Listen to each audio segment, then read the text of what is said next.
Assalamualaikum warahmatullahi wabarakatuh. Berjumpa lagi dengan saya Ibnu. Ya, kita berjumpa lagi. eh, Seperti biasa, setiap hari saya membacakan isu monitoring. Kali ini isu monitoring untuk tanggal 6 September 2025 hari Sabtu. Oke, yang pertama, Bribka Rohmat divonis demosi 7 tahun dan patsus 20 hari. Sidang Komisi Etik Profesi Polri memutus Bribka Rohmat, sopir pengendara Rantis Brimob yang melindas pengemudi ojek online Afan Kurniawan dikenai sanksi demosi 7 tahun, sesuai sisa masa dinasnya. Sidang yang digelar di Mabes Polri kemarin, hari Kamis 2 hari yang lalu, menjatuhkan sanksi administratif berupa penempatan khusus atau patsus selama 20 hari sejak 29 Agustus hingga 17 September. Selanjutnya, Hotman Paris nilai kasus Nadiem janggal.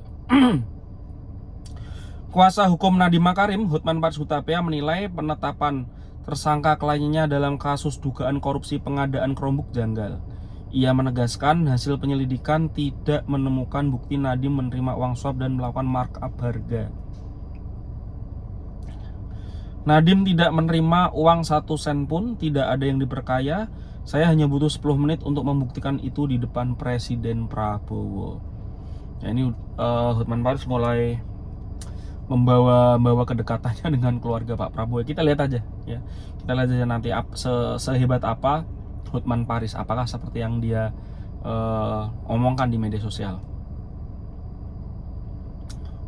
Polda Metro Jaya tetapkan 43 tersangka aksi anarkis demo Jakarta.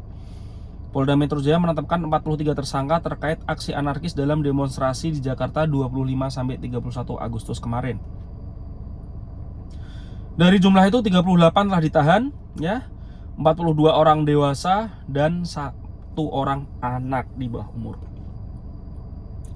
Kabid Humas Polda Metro Jaya Kombes Ade Ari, menjelaskan 6 tersangka masuk dalam klaster penghasutan karena menyebarkan ajakan anarkis melalui media sosial. Selanjutnya, Unpad tolak kekerasan dan intimidasi. Universitas Pajajaran Unpad melalui Rektor Profesor Arif Samsulaksan Kartasasmita bersama Senat Akademik, Dewan Guru Besar, BEM dan Ikatan Alumni membacakan maklumat Makalangan di Tugu Makalangan Kampus Jatinangor. Maklumat ini lahir sebagai respon atas situasi nasional pasca demonstrasi sejak 28 Agustus yang menimbulkan korban jiwa, luka, dan intimidasi. Agak pilek. Prof. Ganjar Kurnia menyebut intimidasi terhadap satu anggota Sivitas berarti ancaman terhadap seluruh Unpad. Kita ketahui ada satu alumni Unpad yang kritis, nggak tahu kondisinya sekarang saat demo di Bandung. TNI nilai aksi anarkis saat demo terlihat terorganisasi. Kepala Pusat Penerangan TNI Brigjen TNI Marinir Freddy Ardiansah menilai aksi anarkis dalam demonstrasi beberapa lalu dilakukan secara terlatih dan terorganisasi.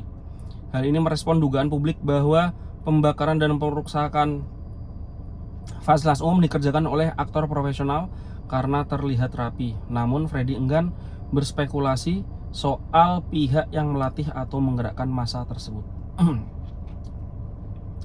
Kontras, 10 orang hilang usai demo Agustus. Diduga ada penghilangan paksa. Komisi untuk Orang Hilang atau KORAS mencatat jumlah orang hilang pasca demonstrasi bertambah menjadi 10 orang hingga 5 September kemarin. Nama tersebut antara lain Fujian Esa Gumelar, Delta Surya Sindu, serta 8 lainnya di wilayah Jakarta. Koordinator Kontras Dimas Bagus Arya menjelaskan ada 2 kategori kasus: hilang kontak karena miskomunikasi dan korban penghilangan paksa jangka pendek. Lalu dari berita DPR, DPR hentikan gaji dan tunjangan 5 anggota yang dinonaktifkan. 5 anggota itu adalah Ahmad Sahroni, Nafa Urbah, Eko Patrio, Uya Kuya, dan Adis Kadir. Resmi dinonaktifkan dari partai masing-masing akibat pernyataan dan sikap yang memicu kecaman publik serta aksi demonstrasi. Menindaklanjuti hal ini, fraksi Nasdem dan PAN meminta DPR menghentikan seluruh gaji, tunjangan, dan fasilitas yang melekat pada kader mereka yang dinonaktifkan. Fraksi Golkar juga menyatakan hal serupa untuk Adis Kadir. MKD atau Mahkamah Kehormatan Dewan kemudian menyurati Sekjen DPR agar menghentikan pembayaran hak-hak keuangan kelimanya. DPR umumkan take home pay anggota 65 juta per bulan. DPR RI mengumumkan take home pay THP anggotanya sebesar 65,59 juta per bulan setelah dipangkas sejumlah tunjangan termasuk tunjangan perumahan sebagai respon dari tuntutan masyarakat. Take home pay 65,59 itu ya terdiri dari gaji pokok 4,2 juta ya, tunjangan melekat ya, ada tunjangan jabatan keluarga beras total 16,77 juta. Anggota juga menerima tunjangan konstitusional senilai 57,43 juta.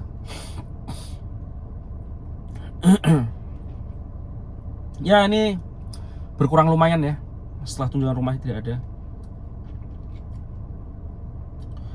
MKD berpeluang panggil lebih banyak anggota DPR soal joget di sidang MPR. Ketua MKD DPR RI Nazarudin Dekga menyatakan pihaknya berpeluang memanggil lebih banyak anggota DPR yang berjoget dalam sidang tahunan MPR kemarin. Waduh, yang joget banyak loh, ya banyak, ya banyak banget.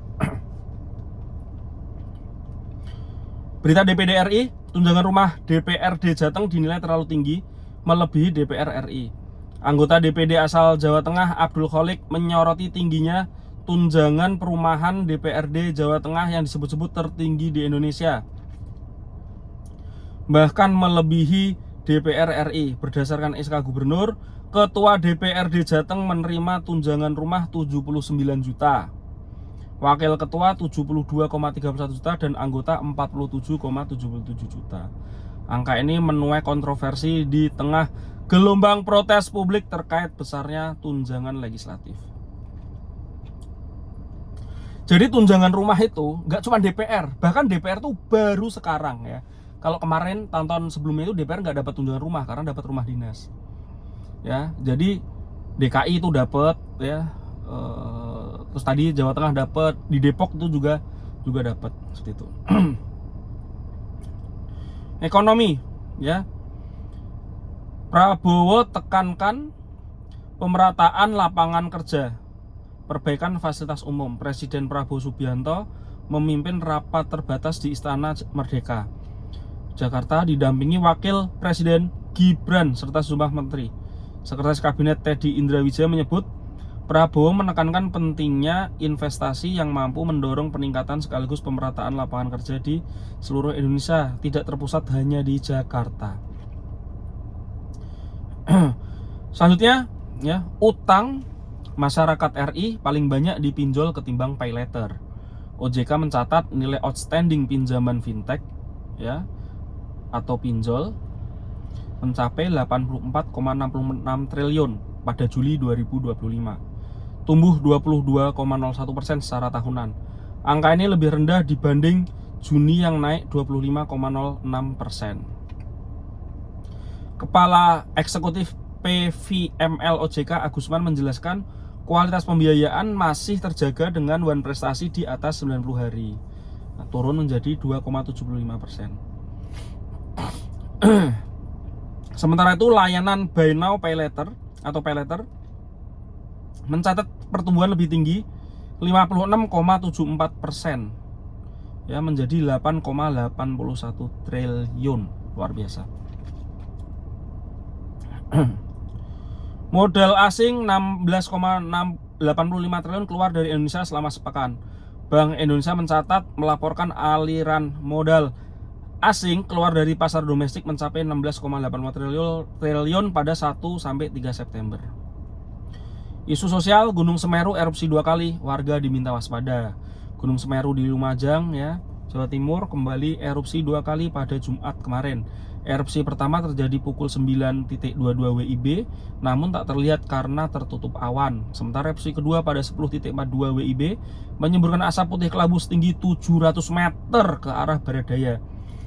Berdasarkan seismograf, letusan tersebut dengan amplitudo maksimal 22 mm ya, dan berlangsung 167 detik. Lumayan ya, lumayan lama ya, 167 detik gitu. Dalam 24 jam terakhir, Semeru sudah 38 kali erupsi. Ya. Longsor di Raja Ampat rusak 29 rumah dan fasilitas umum. Tanah longsor melanda distrik kota Waisai, ya, Kelurahan Sapur Danca, Raja Ampat, Papua Barat Daya, akibat hujan berintensitas sangat tinggi. Saya baru dengar nih ada longsor di Papua ya. Berita internasional, Prabowo dan Xi Jinping bahas kereta cepat dan Giant Sea Wall. Ya, Presiden Prabowo membahas proyek kereta cepat Jakarta-Surabaya dan juga Giant Sea Wall. Ini disebutkan ya, keterangan ini oleh AHY ya, Menko Bidang Infrastruktur. Giant Sea Wall ditaksir akan menelan biaya 1,31 kuadriliun atau 1.310 triliun. Wow. Oke.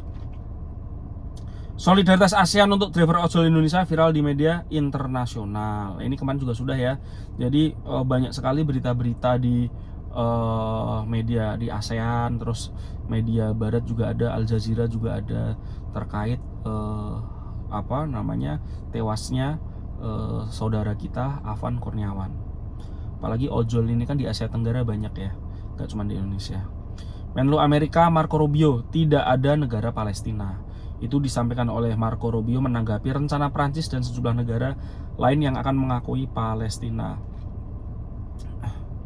Rubio menyebut aneksasi tepi barat oleh Israel dapat diprediksi dan menjadi upaya menghancurkan prospek kemerdekaan Palestina. Ia menuduh dukungan terhadap otoritas Palestina di tepi barat membuat Hamas di Gaza semakin berani. Rubio menambahkan, begitu Prancis mengumumkan rencana pengakuan Palestina, Hamas langsung meninggalkan meja perundingan. Sebelumnya, Presiden Emmanuel Macron menyerukan pengakuan Palestina pada KTT PBB 22 September mendatang.